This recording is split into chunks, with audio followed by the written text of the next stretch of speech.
मेरे साथ सौम्य सर जुड़ रहे हैं, एक बार उनसे जरा करते हैं बातचीत, फिर बाद में मेरे साथ जुड़ जाएंगे प्रशांत सावंत, उनसे भी हम बातचीत करेंगे, लेकिन पहले जरा सौम्य सर से करते हैं बातचीत। Saumya sir, thank you very much पहले तो समय देने के लिए।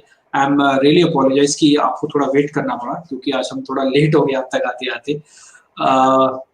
सर फर्स्ट ऑफ ऑल, आप कोई ऐसा शेयर देना चाहते हैं जो आपकी वॉच लिस्ट में है?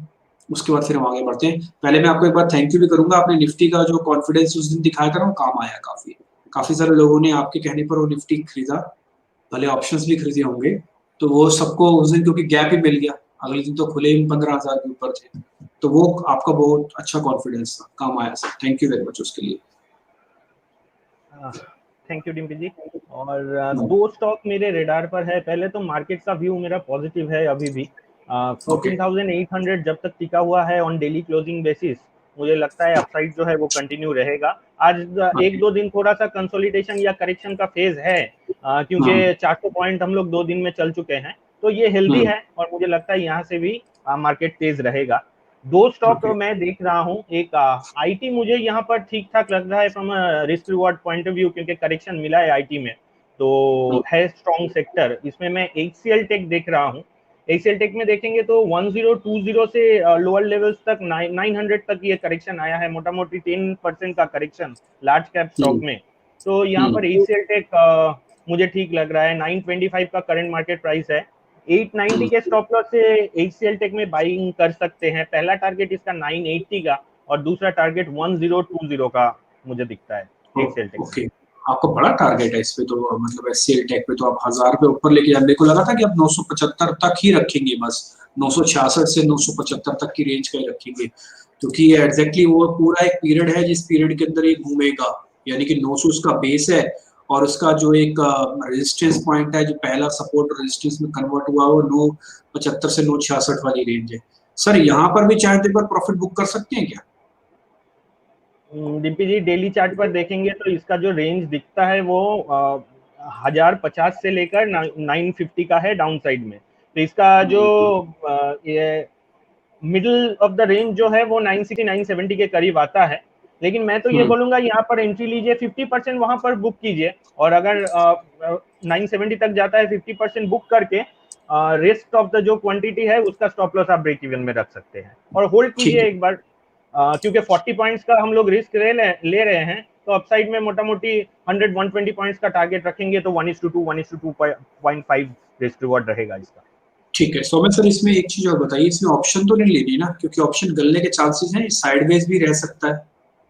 नहीं डिम्पी, ये ऑप्शन तो मैं ट्रेड नहीं करता, किसी को रेकमेंड भी नहीं करता, क्योंकि ये आपको, अगर आप एसीएल टेक ले रहे हैं तो ये आपको कम से कम 1-1.5 महीने का व्यू रखना पड़ेगा इसमें, तो वो तो ऑप्शन ट्रेड करना पॉसिबल नहीं है। या तो फ्यूचर्स लीजिए, उतना स्टॉप लॉस सपोर्ट नहीं कर सकते तो कैश में लीजिए, वो बेटर है। ठीक है, ऑप्शन मत लो इसका, क्योंकि एचसीएल टेक ना ये आपका ना स्टॉप लॉस खाएगा ना आपका टारगेट लगने देगा, हो सकता है जल्दी जल्दी ना लगने दे, अगर जब तक चर्निंग पूरी तरह से नहीं आती है, तो इसलिए गलती से भी ऑप्शंस के अंदर मत जाइएगा। कॉन्फिडेंस ठीक है, पुल बैक अच्छा है, 900 का अच्छा बेस बना हुआ है, हमने आपको पिछली बार भी बताया था, नितेश पावस्कर थे हमारे साथ, तब उनके साथ हमने डिस्कस किया था, और 932 तक का हमारा टारगेट जो आया भी, लेकिन अभी भी इसमें दम लगता है, और मेरे को लगता है कि आराम से 1000 पे भी आ जाएगा पुल बैक, अगर आईटी के अंदर अच्छा आया तो। एक तो पहला इसका एक छोटा सा बेस भी है, गैप है एक्चुअली में, ये गैप तो होगा ही होगा इसका, फिल ये तो करेगा ही करेगा, और पूरा ये एनगल्फ कर जाएगा सारे जो फॉल आया, और फॉल बहुत सीवियर था इसका।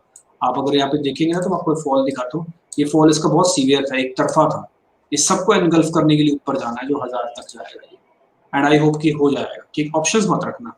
सौम्य सर, दूसरा शेयर एचसीएल टेक तो हो गया जी, दूसरा स्टॉक जो है वो है एल&टी फाइनेंस।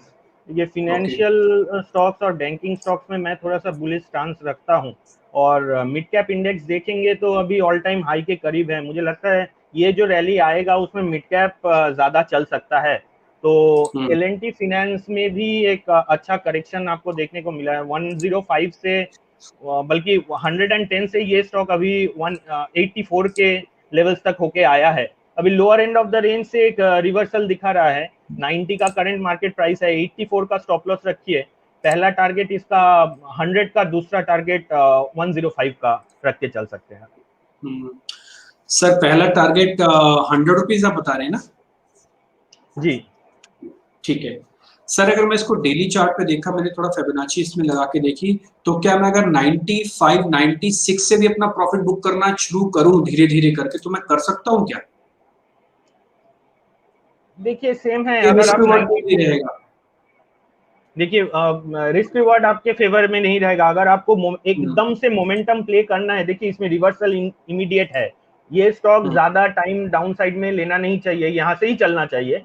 लेकिन अगर आप 95 96 का ही स्टॉप लॉस मतलब टारगेट रख के चल रहे हैं, तो मैं ये सजेस्ट करूंगा कि आप स्टॉप लॉस को भी कल का जो लो है 88 का रखिए।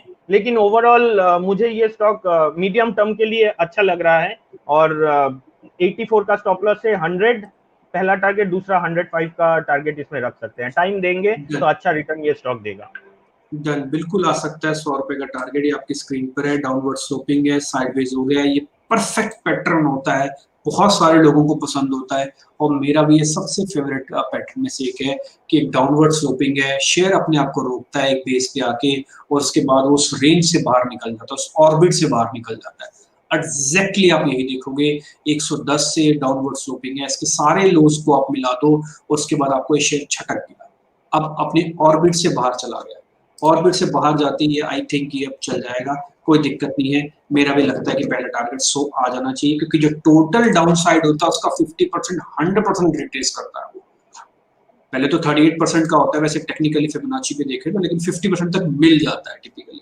तो अगर 110 से अगर आप 80 रुपए भी काउंट कर रहे हैं तो आपको मिल जाएंगे 15 रुपए, और कोई बड़ी बात नहीं है, आपको 100 रुपए तक का टारगेट इजीली दे देगा। सौम्य सर कोई और शेयर?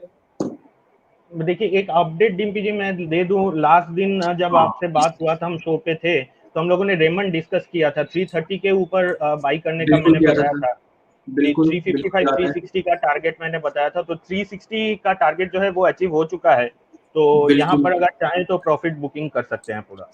हाँ ग्रेट, बहुत बढ़िया, एक्सीलेंट। और रेमंड्स तो खैर आपका तो खैर फेवरेट ही है, जब भी आप इस तरह के कुछ एक शेयर्स देते हैं तो 100% वो चलते ही चलते हैं। अच्छा चला ये रेमंड्स भी।